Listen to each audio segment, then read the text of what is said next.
3 రోజులుగా ఉత్కంఠ సాగుతున్న కన్నడ రాజకీయాలకు ఈ రోజుతో తెరపడనుంది. యడ్యూరప్ప ప్రమాణ స్వీకారం కేసును విచారించిన సుప్రీంకోర్టు ఇవాళ సాయంత్రం 4 గంటలకు యడ్యూరప్ప తన బలాన్ని నిరూపించుకోవాలని స్పష్టం చేసింది. దీంతో హైదరాబాద్ హోటల్లో బస చేసిన కాంగ్రెస్ జేడీఎస్ ఎమ్మెల్యేలు రాత్రి బెంగళూరుకు చేరుకున్నారు. బల పరీక్ష సమయంలో వీడియో చిత్రీకరణ చేయాలన్న కాంగ్రెస్ ప్రతిపాదనను సుప్రీంకోర్టు తోసిపుచ్చింది. ప్రత్యక్ష పద్ధతిలో చేతులెత్తేయడం ద్వారానే ఓటింగ్ జరగాలని సూచించింది. రహస్య పద్ధతిలో ఓటింగ్ నిర్వహించాలన్న అభ్యర్థనను కూడా సుప్రీం తోసిపుచ్చింది. మరోవైపు బల పరీక్షలో నెగ్గి కర్ణాటకలో బీజేపీ ప్రభుత్వాన్ని ఏర్పాటు చేస్తామని, ఈ విజయాన్ని 6.5 కోట్ల కన్నడీయులకు అంకితం చేస్తామని ముఖ్యమంత్రి యడ్యూరప్ప ప్రకటించిన నేపథ్యంలో సాయంత్రం అసెంబ్లీలో ఏం జరుగుతోందనే అంశంపై సర్వత్రా ఆసక్తి నెలకొంది.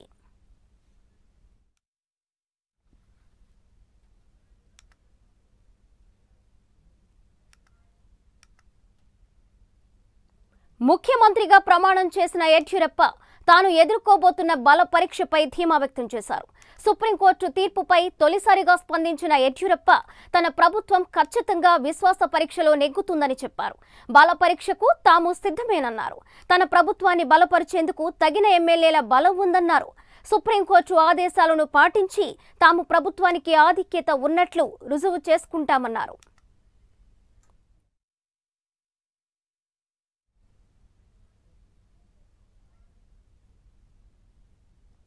కర్ణాటకలో తాజా రాజకీయ పరిస్థితుల నేపథ్యంలో గవర్నర్ వాజుభాయ్ వాలా నిర్ణయాలు వివాదాస్పదమవుతున్నాయి. యడ్యూరప్ప ప్రభుత్వం ఏర్పాటు చేయాలన్న నిర్ణయం వివాదాస్పదం కాగా, బల పరీక్ష కోసం నియమించిన ప్రోటెం స్పీకర్ నియామకం కూడా పెను దుమారం రేపుతోంది. గవర్నర్ నిర్ణయంపై కాంగ్రెస్ పార్టీ సుప్రీంకోర్టులో వేసిన పిటిషన్పై ఉదయం 10:30 గంటలకు విచారణ జరగనుంది. కాంగ్రెస్ తరపున 8 సార్లు ఎమ్మెల్యేగా గెలిచిన ఆర్వి దేశ్ పాండేను కాదని బీజేపీ తరపున గెలిచిన కేజీ బోపయ్యను ప్రోటెం స్పీకర్గా నియమించారు.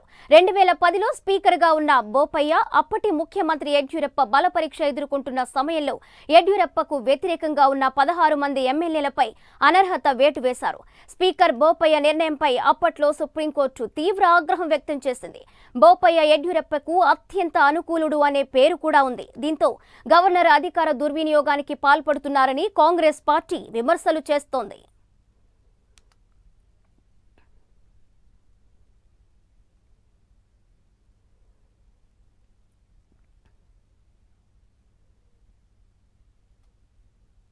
దీనికి సంబంధించి మరింత సమాచారం మా ఎగ్జిక్యూటివ్ ఎడిటర్ సాయి లైవ్ లో అందిస్తారు. సాయి,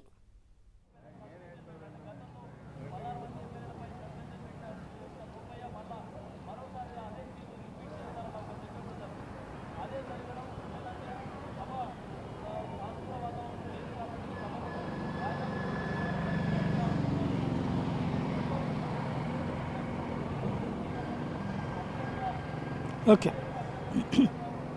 కర్ణాటక రాజకీయం క్షణక్షణానికి ఉత్కంఠగా మారుతోంది. ప్రధానంగా ఇక్కడ మనకు కనబడుతున్నటువంటిది ఇదే విధాన సౌధ. దీంట్లో ఎవరు పాగా వేయబోతారు అన్నటువంటి దాని మీదనే రాజకీయం నడవబోతోంది. ప్రస్తుతం మనం పరిస్థితి చూస్తే విధాన సౌధ లోపల ఉన్నటువంటి ఓబీ వ్యాన్లను చూస్తే మీడియా మొత్తం ఎంత సీరియస్గా ఎఫర్ట్ పెట్టిందో తెలుసుకోవచ్చు. లోపల కొంతమందికి మాత్రమే అనుమతి ఇచ్చారు. గత 3-4 రోజులుగా ఇక్కడ ఉన్నటువంటి కన్నడ ఛానల్కి సంబంధించినటువంటిది, నేషనల్ ఛానల్స్కి సంబంధించిన వాళ్ళకి, అట్లాగే కొత్తగా ఇక్కడికి వచ్చి కవర్ చేసేటువంటి వాళ్ళకి ఎవరికి కూడా అనుమతి లేదన్నారు. ఉదయం 6 గంటలకే మీడియాని లోపలికి పంపించడం ఆపేసి ఆ తర్వాత నుంచి కూడా బయట కార్యకలాపాలే చూసుకోవాలని చెప్పడంతో బయట నుండినే ప్రస్తుతం మనం ఇక్కడ చూస్తున్న మీడియా అంతా కూడా ఎక్కడికక్కడ దేశం నలుమూలల నుండి వచ్చినటువంటి మీడియా అంతా కూడా ఇప్పుడు ఇక్కడ విధాన సౌధ బయట ఉన్నటువంటి పేమెంట్స్ మీద నుంచి లైవ్లు ఇవ్వాల్సినటువంటి పరిస్థితి వచ్చింది. ఇది భద్రత పరంగా తీసుకున్నటువంటి చర్యలు, లేకపోతే వ్యవహరిస్తున్నటువంటి సీరియస్నెస్ అనుకోవచ్చు. ఇప్పుడు ఈ విధాన సౌధలో పాగా వేయడం కోసం ప్రయత్నిస్తున్నటువంటి క్రమంలో కర్ణాటకకు సంబంధించినటువంటి పోలీసు యంత్రాంగం పూర్తి స్థాయిలో కసరత్తు చేస్తోంది. ప్రస్తుతం మనం కనుక ఈ ప్రదేశంలో చూసుకుంటే చుట్టుపక్కల ఉన్నటువంటి మొత్తాన్ని క్లీన్ చేసింది. అక్కడ వెహికల్స్తో ప్రత్యేకంగా బందోబస్తు ఏర్పాటు చేసి ఉంచారు. ఇక్కడెక్కడా కూడా చిన్నపాటి సంఘటనలు కూడా చోటు చేసుకోకుండా ఉండేందుకు తగినటువంటి ఏర్పాట్లని పోలీసు యంత్రాంగం సమగ్రంగా చేస్తుంది. ఒక్క వాహనాన్ని కూడా అసెంబ్లీ రూట్లో లేకుండా పూర్తిగా నిలువరించింది. ఇక రాజకీయం పరంగా చూసుకుంటే ఇప్పటికే పార్టీలకు సంబంధించినటువంటి శాసనసభ్యులు 3 కూడా 3 పార్టీలకు సంబంధించినటువంటి వాళ్ళు కూడా ఇక్కడికి చేరుకుని ఉన్నారు. ప్రస్తుతం ప్రొటెం స్పీకర్ 11 గంటలకి ప్రమాణ స్వీకారం చేస్తే ఆల్రెడీ ప్రమాణ స్వీకారం చేశారు, తన బాధ్యతల్ని నిర్వర్తించబోతున్నారు. ఈరోజు 10:30కి ఆల్రెడీ సుప్రీంకోర్టులో ఇవ్వబోయేటువంటి పిటిషన్ యాక్సెప్టెన్స్, ఆ తర్వాత స్టే ఇస్తారా లేదా, బోపయ్యని కంటిన్యూ చేస్తారా లేదా అనేటువంటి దాని మీద మిగతా ఫ్యూచర్ ఆధారపడి ఉంటుంది. ఈ రోజున 3:50 వరకు కూడా ప్రమాణ స్వీకార కార్యక్రమం చెయ్యాలా, లేదంటే కనుక మొదటి గంటలోనే సామూహిక ప్రమాణం చేయాలా అన్న దాని మీద కూడా ప్రొటెం స్పీకరే నిర్ణయం తీసుకుంటారు. 11 గంటలకి తన బాధ్యతలు స్వీకరించిన తర్వాత ఈ అసెంబ్లీ సమావేశం అయిన తర్వాత ఈ నిర్ణయం అంతా కూడా ఉంటుంది. 3:50కి హౌస్లో బెల్ రింగ్ అవుతుంది. 3:55కి హౌస్ డోర్లు క్లోజ్ చేసేస్తారు. 4 గంటలకి బల నిరూపణ చేసుకోవాలని ప్రొటెం స్పీకర్ బోపయ్య సీఎం యడ్యూరప్పని ఆదేశిస్తారు. 6 వరకు ఈ ప్రాసెస్ నడుస్తుంది. ప్రస్తుతం ఇక్కడ చూసుకుంటే షాంగ్రిల్లా హోటల్లో బీజేపీ ఎమ్మెల్యేలు అందరూ ఉన్నారు.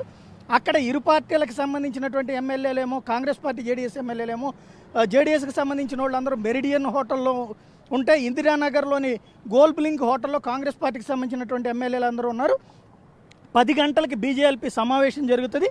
10 గంటలకు ఇరు పార్టీల ఎమ్మెల్యేలు కూడా అసెంబ్లీకి వస్తారు. ఇక్కడ భారతీయ జనతా పార్టీ అయితే ఒక రకమైనటువంటి టెన్షన్లో ఉంది. బయటికి మేకపోతు గాంభీర్యపు ప్రకటనలు చేస్తున్నా, మాకు దాదాపుగా 120కి పైగా మద్దతు ఉందని చెప్తున్నా, ఆ మద్దతు ఉందా లేదా అనేటువంటిది ఇప్పుడు తేలిపోబోతుంది. ఈరోజు సాయంత్రం 4 గంటలకి తేలిపోబోతుంది. గతంలో కూడా ఇట్లాగే బీరాలు పోయినటువంటి సమయంలో దెబ్బతిన్నటువంటి పరిస్థితి. యడ్యూరప్ప 7 రోజులు ముఖ్యమంత్రిగా దిగిపోయినటువంటి పరిస్థితి. ఈ దఫా 3 రోజులు ముఖ్యమంత్రిగా దిగిపోతారా, లేదంటే ఆయన చెప్పినటువంటి విధంగా సాయంత్రం సంబరాలు చేసుకుంటారా అనేది మధ్యాహ్నం 4 గంటలకు తేలిపోతుంది. ఇక్కడ ఏ ప్లాన్ బి ప్లాన్ అనేది భారతీయ జనతా పార్టీ తరఫున వేశారన్నది స్థానికంగా వినబడుతున్నటువంటి వార్త. అందులో ఏ ప్లాన్ ప్రకారం ఎవరైతే కాంగ్రెస్ పార్టీ జేడీఎస్ నుండి బీజేపీకి మద్దతు ఇస్తారో ఆ ఎమ్మెల్యేలు ఎన్నికైనటువంటి వాళ్ళు ప్రమాణ స్వీకారానికి హాజరు కాకుండా ఉండటం.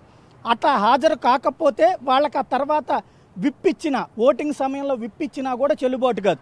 అదే సమయంలో బి ప్లాన్ ప్రకారం అంటే అప్పుడు ఓటింగ్లో ఆటోమేటిక్గా బీజేపీ గెలుపొందేటువంటి అవకాశం. బి ప్లాన్ ప్రకారం లెక్క చూసుకుంటే కనుక భారతీయ జనతా పార్టీకి సంబంధించినటువంటి శాసనసభ్యులతో పాటుగా కాంగ్రెస్ పార్టీ జేడీఎస్లో తమకు మద్దతు ఇచ్చేవాళ్ళు వచ్చి కూర్చోడు.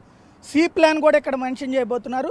చివరి నిమిషం వరకు కూడా కాంగ్రెస్ పార్టీ జేడీఎస్ శాసనసభ్యులు ఎవరైతే బీజేపీకి మద్దతు ఇస్తారో వాళ్ళు నిశ్శబ్దంగా ఉంటారు. కరెక్ట్గా స్పీకర్ బల నిరూపణకి లేచి నుంచోండి, లేదంటే చేతులు ఎత్తండి అనేటువంటి సమయంలో యడ్యూరప్ప బలానికి వీళ్ళు సైలెంట్గా చేతులు ఎత్తుతారు. తద్వారా అటు కాంగ్రెస్ జేడీఎస్ల అటెన్షన్ డైవర్ట్ చేసి చివరి నిమిషంలో ఇటువైపున మద్దతు ఇస్తారన్నటువంటిది బీజేపీకి మద్దతు ఇచ్చేటువంటి వాళ్ళు చెప్తున్నమాట. అదే సమయంలో కాంగ్రెస్ పార్టీకి మద్దతు ఇచ్చేటువంటి వాళ్ళు చెప్తున్నటువంటి లెక్క ప్రకారం వాళ్ళకు కూడా A plan B plan C plan అనేటువంటిది వేసుకున్నారు. అందులో ఏ ప్లాన్ ప్రకారం అయితే ఒక్క శాసనసభ్యుడు కూడా అవతల వైపు వాళ్ళతో మాట్లాడకుండా ఉండేందుకు ప్రతి 5గురు శాసనసభ్యులకి ఒక లీడర్ అటెన్షన్లో ఉండేట్టు ఎవరైతే జేడీఎస్ బీజేపీ కాంగ్రెస్ పార్టీలో ఉన్నటువంటి ఎమ్మెల్యేలు బీజేపీ వైపు మొగ్గు చూపుతారో ఆ 12 నుంచి 15 మందిని ఐడెంటిఫై చేసి వాళ్ళ మీద ప్రత్యేకంగా కాన్సన్ట్రేట్ చేసి ఉంచారు. ప్రతి 10 మంది ఎమ్మెల్యేలకి ఒక డైరెక్షన్ ఇచ్చేటువంటి లీడర్ని డైరెక్ట్గా సిద్ధరామయ్యతో పాటుగా మిగతా ఎమ్మెల్యే నాయకులందరూ మిగతా పార్టీకి సంబంధించినటువంటి నాయకులే లీడ్ చేయబోతున్నారు. ఇది ఏ ప్లాన్లో ఉంటుంది. బి ప్లాన్లో ఎవరైతే ఎమ్మెల్యేలు గబక్కన ఇటు పక్కకు మద్దతు లేవడానికి సిద్ధపడతారో వాళ్ళని లెగవనీయకుండా చేయటం, వాళ్ళ చుట్టూతా కూడా మొబిలైజ్ చేసి ఆ సమయంలో సభలో గందరగోళం చేసి ఆ ఓటింగ్ అటువైపుకి డైవర్ట్ కానియకుండా చూసేటువంటి ప్రక్రియ. సి ప్లాన్ ప్రకారం అయితే కనుక ఓటింగ్కి ఎవరైతే గైర్హాజరవుతారో, ఎవరన్నా కాంగ్రెస్ పార్టీకి సంబంధించిన వాళ్ళు కానీ జేడీఎస్ వాళ్ళు కానీ గైర్హాజరైతే ఆటోమేటిక్గా సభలో గందరగోళం సృష్టించి బాయ్కాట్ చేయడం, వాకౌట్ చేయడం, లేదంటే కనుక పోడియంలో స్తంభింప చేయడం లాంటి ప్రక్రియ చేయడం ద్వారా పోలింగ్ జరగకుండా అంటే ఓటింగ్ ప్రక్రియ జరగకుండా చూడటం. ఇట్లా ఇద్దరూ కూడా A plan B plan C ప్లాన్లతో ముందుకు వచ్చున్నారు. ఎవరి ప్లాన్ సక్సెస్ అవుతుంది అన్నటువంటి ఉత్కంఠ అయితే ఉంది. ముందుగా 10:30కి సుప్రీంకోర్టులో పిటిషన్ అడ్మిట్ చేసుకుని విచారణ ప్రారంభిస్తే ఏం చేయాలి, ఒకవేళ అడ్మిట్ చేసుకున్నాక స్టే ఇవ్వకుండా ఉంటే ఇక్కడ ప్రొటెం స్పీకర్ తన పని తాను చేసుకోవచ్చు. ఎందుకంటే ఇక్కడ ప్రొటెం స్పీకరే ఈ మొత్తం వ్యవహారం చూడాలని చాలా స్పష్టంగా సుప్రీంకోర్టు తేల్చి చెప్పింది. కాబట్టి సుప్రీంకోర్టు తేల్చి చెప్పిన ప్రొసీడింగ్ నడిపించాల్సింది గవర్నర్. కాబట్టి ప్రొటెం స్పీకర్ అయితే ప్రస్తుతం నియమితులే. ఆ ప్రొటెం స్పీకర్ తమ వాళ్ళు ఉండాలని కాంగ్రెస్ భావిస్తే కాదని భారతీయ జనతా పార్టీ సీనియారిటీ తక్కువ ఉన్నటువంటి బోపయ్యని తీసుకొచ్చి ప్రొటెం స్పీకర్ని పెట్టింది. అయితే ఆయన గతంలో కూడా ప్రొటెం స్పీకర్గా చేశారు. వివాదాస్పదం అనేటువంటిది పక్క పార్టీలు చేసినే తప్పించి ఆయన కూడా సీనియారిటీని మేమైతే ఆయన్నే తీసుకొచ్చామన్నటువంటిది బీజేపీ చెప్తున్నటువంటి మాట. సాయి- నైతికత అనైతికత అన్నది పక్కన పెడితే ఈరోజు మధ్యాహ్నానికి తేలాల్సి ఉంది స్వాతి. సాయి, మీరు ఇప్పుడైతే సి ప్లాన్ అని ఏవైతే అన్నారో, అంటే ఎమ్మెల్యేలు అటు జేడీఎస్ కి సంబంధించి ఇటు కాంగ్రెస్ కి సంబంధించి ఎవరైనా ప్రమాణ స్వీకారానికి హాజరు కారో అని ఇప్పుడు సి ప్లాన్ విషయానికి మీరు ఏదైతే చెప్పారో అలా ఎవరైనా ఎమ్మెల్యేలు ఉన్నారా, వాళ్ళ పేర్లు ఏమైనా తెలిసే అవకాశం ఉందా? ఆల్రెడీ 12 మంది పేర్లు ముందుగా పేర్లు అయితే బయట పెట్టరు. ఎందుకంటే ఈ సమయంలో పేర్లు బయట పెడితే వెంటనే వాళ్ళని కార్నర్ చేస్తారు. కాబట్టినే ఎవరికి ఎవరు మద్దతు ఇస్తున్నారన్నది ఎవరూ తెలియకుండా జాగ్రత్త పడుతున్నారు. ఈవెన్ బీజేపీకి సంబంధించినటువంటి ఒక శాసనసభ్యుడు నాతో టచ్లో ఉన్నాడని కుమారస్వామి చెప్పారు. అవసరమైతే బీజేపీ ఎమ్మెల్యేల్లో ఎవరైతే లింగాయత్తులు కానీ లేకపోతే కానీ అంటే తమకి సంబంధించినటువంటి ఒక్కళ్ళెగలు ఉన్నారో వాళ్ళని తన వైపుకు తిప్పుకునేందుకు కుమారస్వామికి అండగా కాంగ్రెస్ పార్టీ కూడా ప్రయత్నం చేస్తుంది. తెర వెనక మంతనాల్లో ఎవరి ఎత్తులు వాళ్ళు వేసుకుంటున్నారు. అయితే పేర్లు బయటికి వెల్లడి కావు. కానీ ప్రమాణ స్వీకారం పూర్తయ్యే సమయానికి తెలుస్తుంది ఎవరు ప్రమాణ స్వీకారానికి గైర్హాజరయ్యారు. ప్రమాణ స్వీకారం కనుక 10-12 మంది కనుక కాంగ్రెస్ జేడీఎస్ ఎమ్మెల్యేలు గైర్హాజరైతే ఇక ఆటోమేటిక్గా బలపరీక్ష చేయాల్సిన అవసరం కూడా లేదు. యడ్యూరప్పకి బలం వచ్చేసినట్టే.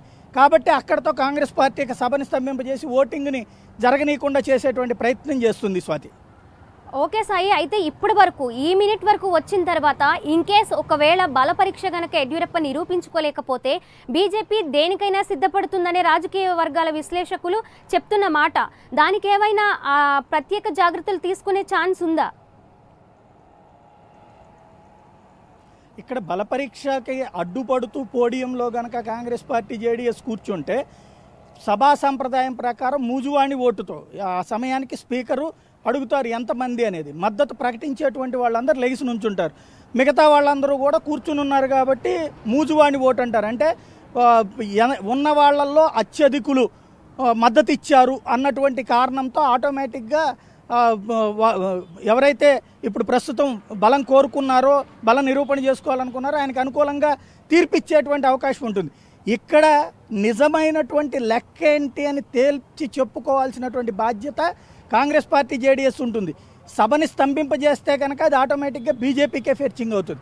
సభని స్తంభింప చేయకుండా తమ వాళ్ళు బయటికి వెళ్లకుండా తమ వాళ్ళు ప్రలోభాలకు గురి కాకుండా చూసుకోవాల్సినటువంటి బాధ్యత కాంగ్రెస్ జేడీఎస్ల మీద ఉంటే వాళ్ళకి తెలియకుండా ఎలాంటి ఎత్తులు వేస్తున్నారన్నటువంటిది భారతీయ జనతా పార్టీ చూపెట్టబోయేటువంటి అంశం. ఇక్కడ ఇద్దరు కూడా ఎవరి ఎత్తు ఏంటి అనేటువంటిది బయటకైతే చెప్పరు, కానీ ఎత్తుల్ని ప్రాక్టికల్గా అమలు చేసి చూపెట్టడానికే సిద్ధపడుతున్నారు స్వాతి.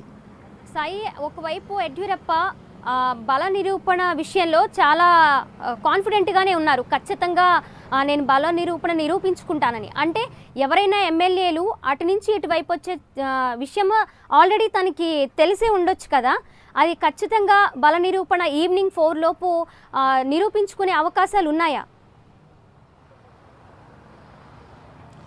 యడ్యూరప్ప చెప్పేది మేకపోతు గాంభీర్యమా నిజమా అనేది మధ్యాహ్నానికే తెలుస్తుంది. వాస్తవానికైతే తెర వెనక మంతనాల్లో ఆరితేరిపోయింది భారతీయ జనతా పార్టీ. గతంలో అయితే భారతీయ జనతా పార్టీ ఇట్లాంటి సిచ్యుయేషన్స్ వచ్చినప్పుడు ప్రభుత్వాలను వదులుకుంది. గతంలో ఢిల్లీలో 31 స్థానాలు వచ్చి 26 స్థానాలు వచ్చినటువంటి ఆప్ పార్టీకి వదులుకుంది. అంతకుముందు వాజ్పేయి హయాంలో కూడా ప్రభుత్వాలను వదులుకున్నటువంటి పరిస్థితి. ఈ దఫా ఉన్నటువంటి భారతీయ జనతా పార్టీ అమిత్ షా మోడీల నేతృత్వంలో ఉన్నటువంటి భారతీయ జనతా పార్టీ అట్లాంటి సిచ్యుయేషన్లో ప్రభుత్వాలని వదులుకోవడానికి సిద్ధంగా లేదు. ఖచ్చితంగా చివరి వరకు ఎదురెత్తు వేయడానికి సిద్ధపడుతుంది. ఆ ఎత్తులలో ఒక అంకం యడ్యూరప్ప నాకు మద్దతు ఉందని ప్రకటించడం, అది నిజమా కాదా అనేటువంటిది కూడా చెప్పడం కష్టమే.